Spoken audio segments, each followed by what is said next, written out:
Welcome to The Hindu editorial. My name is Ryan Pinto and I'm going to present to you The Hindu editorial of November 23rd. What are the topics for discussion on today's editorial? We have relationship between trade and growth. The first topic, which will be part of GS paper 3, economics. Second is Pakistan and terrorism. GS paper 3 again, national security and vaccine distribution policy. You can take it in GS paper 2, health, or GS paper 3, science and technology. So the first point or the first editorial for discussion is relationship between growth and trade. We know international trade is very important in a country's economy, and it has been growing since 1991, that is LPG in India. Is India an open economy? That was the discussion we had made in the earlier lectures, or you can say discussions, editorial discussions. You can see in that. Today our focus will be, is it true that international growth has not helped India to grow? International trade has not helped India to grow because we have our External Affairs Minister S. Jaishankar, who had said that because of the international trade, India has lost a lot of growth opportunities. In today's era of RCEP, Regional Comprehensive Economic Partnership, and various other organizations, like you have the SAARC and the NAFTA and the African Union, ASEAN, RCEP, TPP, etc. So, what is the way and what has India done? So, let's see that today. No, Minister, the trade agreement pitch is flawed. So, the article is actually a critique on what the minister said. S. Jaishankar has said that the trade agreements that we had actually is not allowing us to grow, and it has impacted our economic growth. Whereas in the last discussion we had seen, economic survey said that the trade agreements are needed. So what is the situation? What is the issue? We'll see by the facts. Citing trade agreements for India's below potential growth appears to be a way to deflect blame for policy errors. So what S. Jaishankar is trying to do is deflecting the policy errors because of which the growth has not happened. So the growth is affected not because of the trade agreement, it is because of the policy errors. The minister believes that economic growth that has accrued from globalization is not good enough outcome for India. Globalization, which India has been very vocal about. Globalization, especially trade, is assessed in the broader context of its overall impact on society. The cost could be shown to have set off the gains considerably. That one such cost is deindustrialization. So what the minister is trying to say, that the globalization has led to deindustrialization of in India. That employment challenge was created by trade. That trade agreements have made India over dependent on imports. A new paper by Sumitra Chatterjee and Arvind Subramaniam, India's inward return, is it warranted, will it work, is instructive. So just remember, S. Jaishankar is saying globalization has actually led to deindustrialization in India. Employment challenge was created because of globalization. India opened up, a lot of imports came in, and which led to deindustrialization and that is why we have unemployment. So this is how S. Jaishankar is trying to cover up unemployment and the policy errors by putting it all on the LPG reforms which came in 1991. We had already seen, so you have to see the previous editorial where we had discussed, actually, is India that open? That's a question mark which we had discussed. A new paper by Soumitra Chatterjee and Arvind Subramaniam. Remember this paper? That's India's inward return. Is it warranted? Will it work? That's a paper which has been brought out by our earlier economic advisor, chief economic advisor Arvind Subramanian. Export led growth. Trade has delivered high growth, economic growth for the country.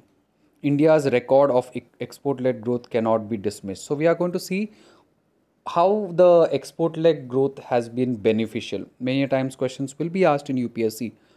Can there be a link between exports and economic growth? So, you need to remember these facts.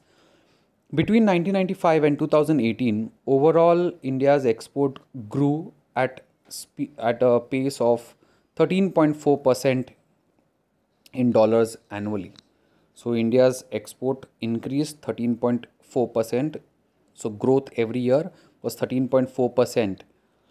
This is the third best performance in the country among the top 50 exporters. So you must have noticed during this time our economy also grew. It is nearly twice the world's average. The world, which was growing at around, the exports across the world was growing at around 6%. We are growing at around 13.4%. And China, which is considered one of the world's fastest growing economy, their exports was growing at around 15%. So we are not very far from China. So can we call it a bad performance? The minister also has a point when he says performance represents only limited progress relative to India's potential, and that this gap with the potential presents the real challenges. It is true that despite evident success, India is not a big exporter on the global scale. We are not a big exporter. Its share of global exports of manufacturing is only 1.7%, less than Vietnam's 1.75%. Our growth is 13.4%, but our overall share in the total world's manufacturing exports is only 1.7%. Remember this number. So 13.4% is our growth. Every year we grow by 13.4%, and out of the total share, ours is just 1.4%. Remember this. 1.7, sorry. Now, what was the reason? Why then, on if unemployment, the reason for unemployment is not exports, then what was the reason? Why did our exports not grow so much? Why did India didn't benefit so much? One of the major reason was strong rupee approach. How much of the blame can India's below potential growth can be ascribed to trade agreements? This causation, Mr. Jaishankar suggests, is problematic. The Narendra Modi government's strong rupee approach is among chief causes that have been shown to have slowed down exports. The real effective exchange rate has appreciated by about 20% since 2014. So one of the reason for the strong, or you can say increase in the imports and less of exports, was strong rupee. You must remember, whenever the rupee becomes strong, it benefits the importers and it hurts the exporters. So if Narendra Modi has followed this approach, it means it is going to hurt the exports. Then how can we blame the FTAs, the free trade agreement, for our less exports and more imports? If imports such as holidays and higher education overseas have leapt, it is because exchange rate has made them more affordable. Because of our strong rupee. When we say strong rupee, it means rupee, which was example 70 rupees per dollar, is now 65 rupees per dollar. So it means the rupee has become strong. It will benefit the importers because you have to pay less rupees to get $1, and that is why imports become cheaper and better. Studies of trade agreements by Niti Aayog show Indian exporters suffer not only because of strong rupee but also logistics, compliance, transaction cost, low ease of doing business relative to other countries has further eroded the competitiveness. So it's not only strong rupee, but logistics also has a problem, transaction cost, ease of doing business. In case of pharmaceutical sectors, if you see specifically, trade agreements cannot be blamed because there was a lot of reputational losses also. So you can't just blame trade agreement saying that trade agreement is the reason. It is because of it. It was because of Narendra Modi government's strong rupee approach. Logistics suffering is there, transaction cost, ease of doing business is low, and if you see some sectors, there is a reputational advantage also. If the reputation is less, if our pharmaceutical sectors, our medicines are considered to be not up to the mark, then the exports reduces. On manufacturing, between 1995 and 2018, India's manufacturing exports grew on an average 12.1%, nearly twice the world average. This was third best performance in the world. So our total exports was growing around 13.4%, but our manufacturing exports were growing 12.1%. During this period, India's manufacturing export ranked within the top 10 among the 50 major exporters. Can this be characterized as deindustrialization? So, S. Jaishankar was saying our FTAs, trade agreements, led to deindustrialization. Is it true? You can see the facts. Between fiscal year 2006 to 12, manufacturing sector GDP grew by an average of 9.5%. Between 2006 to 12, remember, manufacturing sector was growing by 9.6%. India's trade openness was at its peak during these years. Growth that also overlaps with the period when the highest number of Indians in recorded history exited poverty. So S. Jaishankar is saying the FTAs led to deindustrialization. But see the facts. India was growing at 9.5%, and in during this time, trade was at its peak, openness was at its peak. We had many trade agreements, and during this time also only the people were removed out of poverty.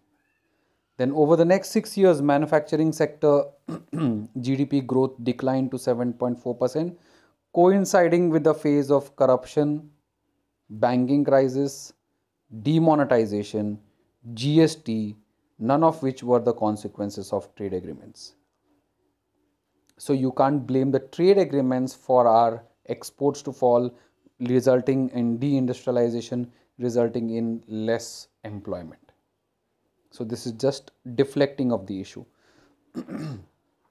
The paper by Chatterjee Subramaniam shows how openness through trade is in fact one of the few channels available to India for generating employment. In the post COVID-19 world, given the financial positions of household, governments and banks are too weak to support the economy. So this Chatterjee Subramanian report is actually saying being part of the RCP, being part of the trade agreements is actually going to help us in generating employment, because there is lack of demand in the country and governments can't put so much money. Banks are all crashing down, as we had seen in the earlier editorials. So we can depend on the open economy. They calculate that after 2008 global financial crisis, China vacated about $140 billion in exports in unskilled labor intensive sectors. You must understand, China is now going towards skilled and high end sectors. So the labor charges in China are high, and they are not dealing with goods which are having unskilled labor intensive sectors, including apparel, clothing, leather and footwear. Has India taken over the vacuum? Answer is no. This vacuum was covered by Vietnam, Indonesia and other ASEAN countries. But India did not take the advantage of the opportunity. India is exporting about $60 billion of low skill exports annually, less than it can if the underlying problem are addressed. So the problem to be addressed are rupee that is the rupee dollar ratio, exchange rate, then you have the logistics and the other things that we discussed, ease of doing business, etc. The weakest case the minister makes is on the employment challenge, probably because economic arguments are playing an ever shrinking role. Today, the FTAs and the dealings with the other countries do not give more focus on economic arguments, rather than they give more focus on geopolitical or strategic reasons than the economic arguments. Curtailed roles of Department of Economic Affairs and Commerce and the role of Ministry of External Affairs taking over much of the economic diplomacy. So the Commerce Ministry is doing less in relationship between the people or the countries, but the External Affairs Ministry is doing more. Trade openness versus import substitution is the only debate where the policymaker need to look no further than India's own pre-1991 experience of inferior low quality products on the one hand and low growth rates on the other. So when we discuss about the trade openness, you must understand we are actually trying to go back to 1991, before 1991, by having a protectionists and focusing on more import substitution rather than export promotion. Globalization can solve problems at the multiple level, that is COVID-19 vaccines being readied across the world. They are in fact India's only hope of safeguarding the population. To denounce trade openness and globalization at this point is a poor timing. We are going to see we have already seen actually COVID-19, Pfizer, Moderna coming up with vaccine. If trade openness is not there, then it will be difficult for us to procure and save and give vaccines to our people. It also serves to lend credibility to the anti-trade narrative invented by certain political outfits on the left and the right that have come to represent India's worst economic interests. So it's not only the left which is talking about the anti-trade narrative, even the right is now speaking about the openness and the anti-trade narrative. By blaming trade agreements for deindustrialization, Mr. S. Jaishankar seeks to deflect blame from Modi government's policy errors. So this was an important article which was linked with the earlier one. So in conclusion, we can say India switched to a strong rupee policy in line with the Prime Minister's pre-2014 election campaign led to the surge in imports of goods and services preferred by non-rich Indians and a measurable loss of competitiveness in labor-intensive exports. At the same time, the disadvantages Indian exporters have long struggled against, the substantially higher logistics and other costs remain as burdensome. So that was the whole article, very important. The next article that we are going to talk about is terrorism and Pakistan. You can see on your screen in the first picture we have Pakistan in the LOC gives a launch pad to various terrorists to infiltrate in India. Over here we have our brave Indian soldiers fighting against the Pakistanis and the terrorists and saving our lives. And the third we have Hafiz Saeed, who is a conspirator of the 2000, you can say the Mumbai 26/11 attacks, 2008, and even a lot of conspiracies and terror attacks have been done under his leadership, and we want him to be brought under the books. Let's see what Pakistan does.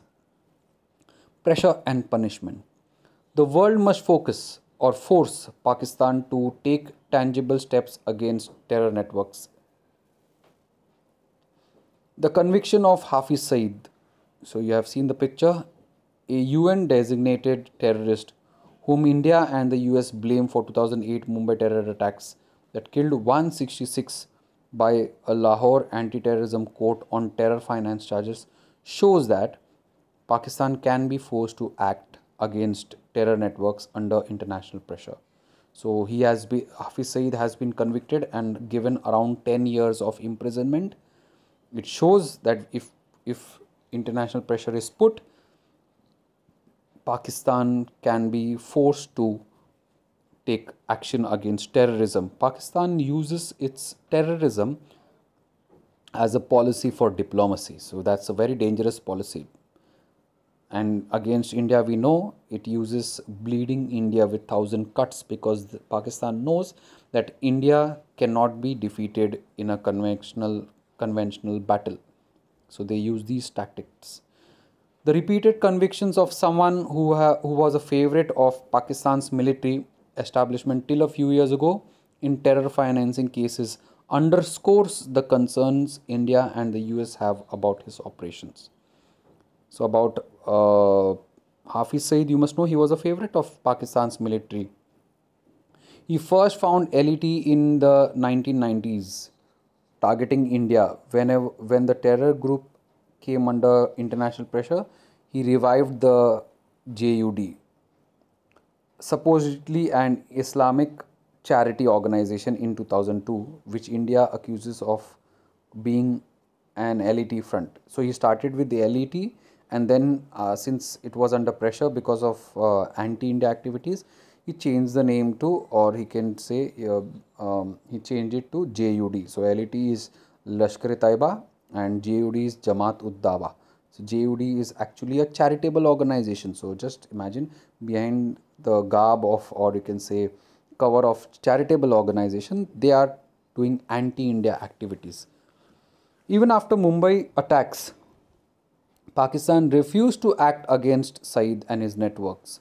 It was only after US declared a bounty on Saeed's head and UN proscribed his organization that Pakistan, facing pressure from FATF, banned his organization. So FATF is Financial Action Task Force, and its work is to see to it that the money is not used for terror organization in the countries. Unsurprisingly, the latest conviction comes a month after FATF. So we'll be looking at FATF in detail in another video, and you all can look at that video and see what the FATF does and where it is formed and the work it has done. For now, you have to remember, it is a global global dirty money watchdog, urged Pakistan to complete an international agreement or agreed action plan to fight terror financing, looks after the terror financing part. The FATF still placed Pakistan on the grey list in 2018 and demanded more actions from Islamabad to avoid being blacklisted. So once they were in the grey list, Pakistan slowly, hesitantly started acting over the terrorists, but still the FATF put it in the grey list. It wants to take more action. It wants Pakistan to take more action. The anti-terrorism department's FIRs against Saeed and his aides accused the JUD, Jamaat Dawa, of financing terrorism from its fund collection in the name of charity through NGOs. There are no doubts, because Pakistan had used anti-India and Afghan terrorist networks for strategic advantages. It was this dual policy of fighting terror at home while nurturing terror groups that target its rival abroad that has been responsible for Pakistan's predicament. If it is serious about fighting terrorism, Pakistan should crack down on terror financing and terror infrastructure. The international community and organization, including FATF, should keep up the pressure until Islamabad shows tangible outcomes. So you must remember Pakistan's policy of bleeding India through thousand cuts and using terrorism as its policy in international policy, or you can say for its diplomacy. So this is the second editorial, which is going to be part of international relations and national security, GS paper 2, GS paper 3 respectively. Now we are going to see the editorial on vaccine, especially on development of vaccine and the most important part, how to distribute the vaccine. This is now an important question. The question when COVID 19 had come was, are we going to make the vaccine? If yes, when?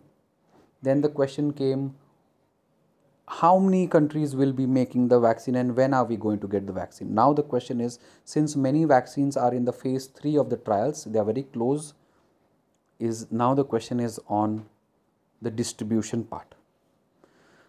In vaccine race last lap, the key steps for India. So this is what we need to be very careful of. So this is going to be part of biotechnology, science and technology paper 3 or governance. Linked, or you can say health also, linked to government plan of supply from multiple sources is need for a concise recipient prioritization policy. So we need a recipient prioritization policy, means who is going to get, when he is going to get, what is a charge of the vaccines, etc. An ideal vaccine would provide all of these. So when we say a vaccine, what does it give us? Immunity, that is of a high degree, 90% plus, protective especially against severe illness. Broad scale against different variants and durable.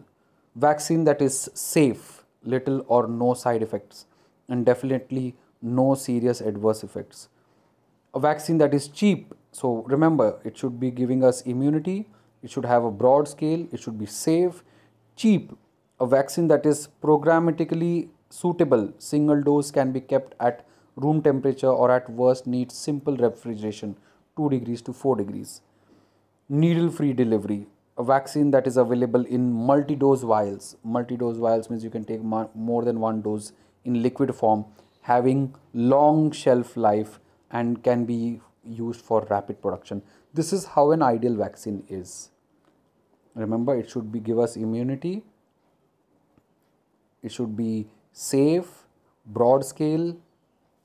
So just remember that again, revising with you: immunity, safe, broad scale, cheap, programmatically suitable, have a multi-dose vials, long shelf life, can be used for production. A difficult vaccine to develop. Historically, we have faced difficulties in the development of coronavirus vaccine. Mostly the coronavirus vaccine, in case of, you must have heard about SARS, that is severe acute respiratory syndrome, MERS, that is Middle East respiratory syndrome, both are coronaviruses. It is always difficult to have a vaccine against coronaviruses. The previous corona vaccines were found to be immunogenic, that is only till the phase 2, but did not effectively prevent acquisition of disease in phase 3, fueling a concern that will this vaccine for coronavirus 2019, COVID-19, will it be standing its ground in the phase 3? It's a question mark. About the safety of vaccine, there are always possibilities of rare 1 in a million or delayed serious adverse events which will come to light only after mass vaccination has started. This requires a good post-licensure surveillance system to be in place. So we have seen what do you expect from a vaccine. We have seen what is the issue of the corona vaccine. We are also understanding that the issues will come only after you have mass vaccination done, after you do the surveillance and keep a check. The COVID-19 vaccines candidate Moderna and Pfizer have already released early information of high effectiveness, 90+%, reaching up to 94%. Pfizer 2-dose shots needs to be stored in minus 70 degrees. It is, we had discussed in the earlier editorial, it is very difficult for this infrastructure to be in India. Minus 74 degrees, 130 crore people having it. Moderna's vaccine is more thermostable and requirements similar to that of a normal oral vaccine. AstraZeneca, also a frontrunner, makes use of simplified storage settings as do many other candidates. So remember, in India we are looking at Moderna, we are looking at Pfizer, we are looking at AstraZeneca. So understanding the prioritization, recipient prioritization, then what are the issues with the vaccine and what can we expect for the COVID vaccine. The first rule would be not to put all your eggs in one basket. Second would be to prioritize. For this, we need to rank population subgroups by risk category, risk of infection or adverse outcomes or economic impact. So some things which we keep in mind when we distribute: first is don't put all the eggs in one basket. Second is prioritize according to the risk population or economic impact, and by programmatic ease of vaccination based on their captivity. Healthcare workers, organized workers, workplace, schools. So all these things needs to take care of. And access to existing channels of vaccination, pregnant women, children. Start with these two criterias, intersect healthcare workers followed by policemen. So we are just discussing on the priorities. So first rule is don't put all your eggs in one basket. It means don't buy just one vaccine and focus on one company. Should be open to many other alternatives. Second is prioritize. Third rule is multiple channels to immunize the population. Other important consideration would be equity and cost. So see to it that the vaccination is reaching to the poorest of the poor people, the weakest of the weakest people, not just those who have money, etc. Models of social mobilization. Now, when we are prioritizing, then we link it with social issues. Should not be only the rich or only the strong, only the powerful can attain this. It shows how unequal we are. So the problems will arise as we move towards vaccinating the general population, even high risk groups, elderly and those with comorbidity in the general population. Queuing system based on an earlier registration process for age and presence of comorbidity and allotment and appointment in a nearest booth. So we need to take information. We need to focus on people. We need to sort out whom should be giving first. How can we reach to them? The greatest challenge would be to immunize the poorest and the most vulnerable, which are living in slums, refugees, migrants with disabilities. We have learned major lessons, so we can learn from the social mobilization efforts which was in the Pulse polio campaigns, Aadhaar card enrollment, which will serve as good models. It is expected that the pandemic would start receding once we reach about 60% of vaccination in terms of coverage and effectiveness. However, we should ensure that this coverage is well spread out. Else focal outbreaks will keep occurring in areas with poor vaccine coverage. This also raises the possibility of using a ring immunization strategy, immunizing the population around the reported cases even earlier. So these are the various strategies. Dealing with pay and get. One major challenge would be that many people would be willing to pay for the vaccine and ask for the expedited access. Allow the vaccine to be available in the private market at a market driven price. It will be ethical as well as cost saving for the government if it does not divert vaccines from the government driven program. So you have some for the private, let them do it. Whoever can pay, let them get it. But whoever has, if the number we have kept for government driven program, do not touch that. Many countries have already published their prioritization policy, whereas in India it is only based on what we hear from the media, that healthcare workers have been prioritized and details are not available in public domain. It is critical that the government has a fair, transparent and published policy in this regard. So very important editorial for the future course of action and what we can expect in the future once the vaccines come into consideration. So we have seen three articles. Article first was on the base for, you can say, RCEP and the free trade agreements. Second on the national security. Third on the vaccine. So remember, the art and science of asking questions is source of all knowledge. Thank you.